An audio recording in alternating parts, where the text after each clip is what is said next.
আসসালামু আলাইকুম পঞ্চম শ্রেণীর প্রিয় শিক্ষার্থীবৃন্দ, আজকের ক্লাসে আমরা অধ্যায় 2 থেকে একটি যোগ্যতা ভিত্তিক প্রশ্ন সমাধান করব। যোগ্যতা ভিত্তিক প্রশ্নটিতে উদ্দীপকে দেওয়া আছে একটি বাক্সে 10 ডজন কমলা প্যাকেট করা যায়, অর্থাৎ একটি বাক্সের মধ্যে আমরা যদি প্যাকেট করি তাহলে 10 ডজন কমলা প্যাকেট করা যায়। এটা হচ্ছে আমাদের উদ্দীপক। ক নং প্রশ্নে দেওয়া আছে বাক্সে কতটি কমলা প্যাকেট করা যায়। তাহলে টোটাল সংখ্যা চেয়েছে কয়টি কমলা বাক্সে প্যাকেট করা যায়। আমরা শুরুতে ক নম্বর সমাধান করব। আমি এই পাশে সমাধান করছি। তাহলে আমরা এখানে লিখে নিচ্ছি সমাধান ক। এখানে যেহেতু ডজনের কথা বলা আছে এজন্য আমরা শুরুতেই ডজন ভাঙিয়ে নিব। আমরা প্রথমে 1 ডজন সমান কয়টি এটা লিখে নিব। তাহলে আমি লিখছি এখানে আমরা জানি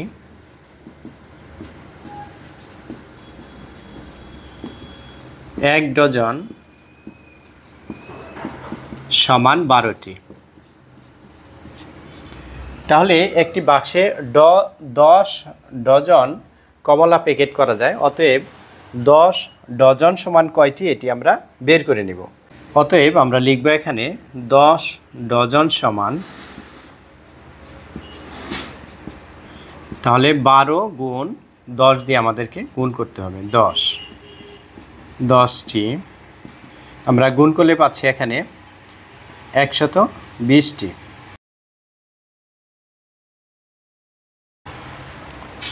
অতএব একটি বাক্সে কমলা প্যাকেট করা যায়, একটি বাক্সে কমলা প্যাকেট করা যায় 120টি। উত্তর 120টি। ক নম্বর সমাধান হয়েছে। এবার আমরা খ নম্বর প্রশ্নটি সমাধান করব। খ নম্বরে বলা আছে এরকম আরও 7,26,000 কমলা প্যাকেট করতে কয়টি বাক্স প্রয়োজন। খ নম্বর সমাধানে আমরা শুরুতে লিখব ক হতে পায়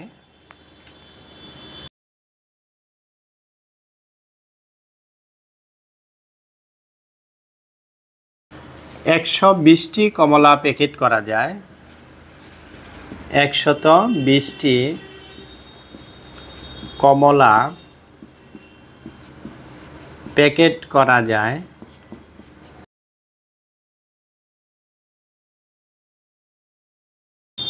একটি বাক্সে।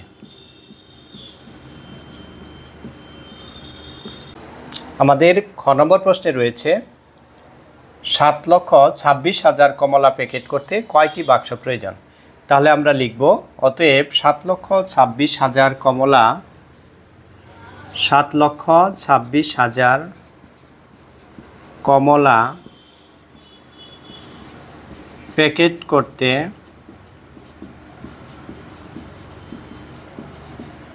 বাক্স প্রয়োজন।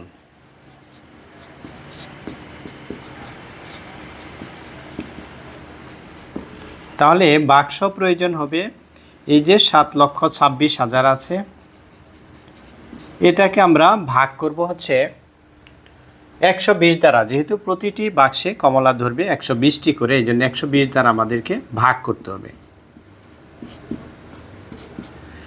আমরা এটিকে রাফ করে নিতে পারি। ভাগের ক্ষেত্রে আমরা দেখতে পাচ্ছি এখানে 0 আর 0 যদি আমরা কেটে দিই সেই ক্ষেত্রে দেখা যাচ্ছে যে 12 দ্বারা ভাগ করলে আমরা পেয়ে যাচ্ছি এখানে 12 দ্বারা যদি 72কে ভাগ করি 6 12 হচ্ছে 72। 6কে 12 দ্বারা ভাগ করা যায় না, এই জন্য আমরা 0 দিয়ে নিলাম। এরপর হচ্ছে 60, তাহলে 60কে 12 দ্বারা ভাগ করলে আমরা পাচ্ছি 5, আর এখানে একটি 0 থেকে যাচ্ছে। তাহলে বাক্স প্রয়োজন হচ্ছে 6,050টি বাক্স প্রয়োজন। আমরা এটি নিজেদের মতো করে আমরা রাফ করে বা ভাগ করে নিতে পারবো। আমি জায়গা স্বল্পতার কারণে এখানে সরাসরি করে দিলাম। তাহলে উত্তর হবে 6,050টি বাক্স প্রয়োজন। বাক্স প্রয়োজন।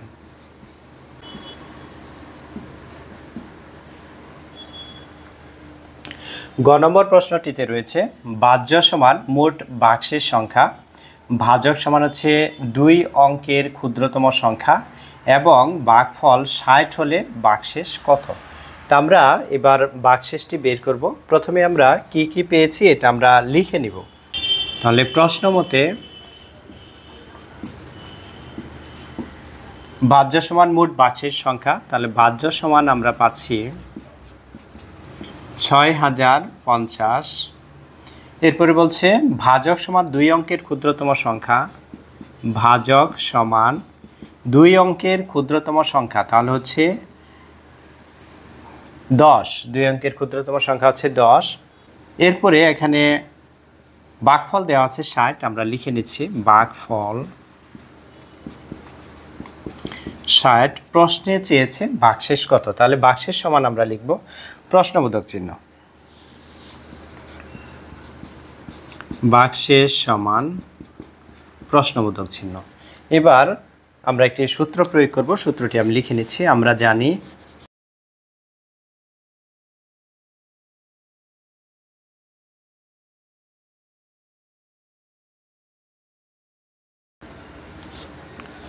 ভাগশেষ সমান ভাজ্য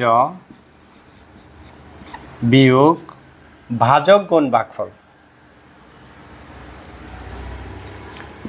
ভাজক গুণ ভাগফল,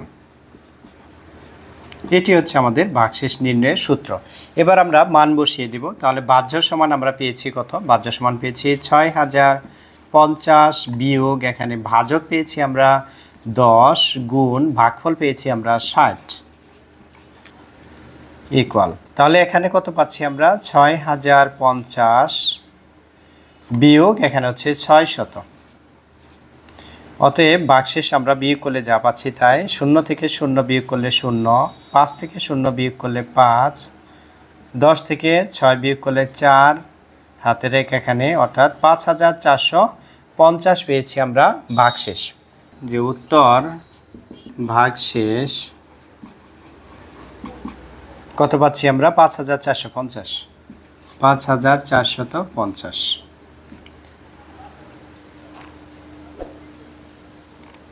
প্রিয় শিক্ষার্থীবৃন্দ, ধারাবাহিকভাবে আমরা বিভিন্ন অধ্যায় থেকে যোগ্যতা ভিত্তিক প্রশ্নগুলো সমাধান করব। আশা করি তোমরা চ্যানেলটি সাবস্ক্রাইব করে পাশে থাকবে। সবাইকে অসংখ্য ধন্যবাদ জানিয়ে আজকের মতো এখানেই ক্লাস থেকে বিদায় নিচ্ছি। আল্লাহ হাফেজ।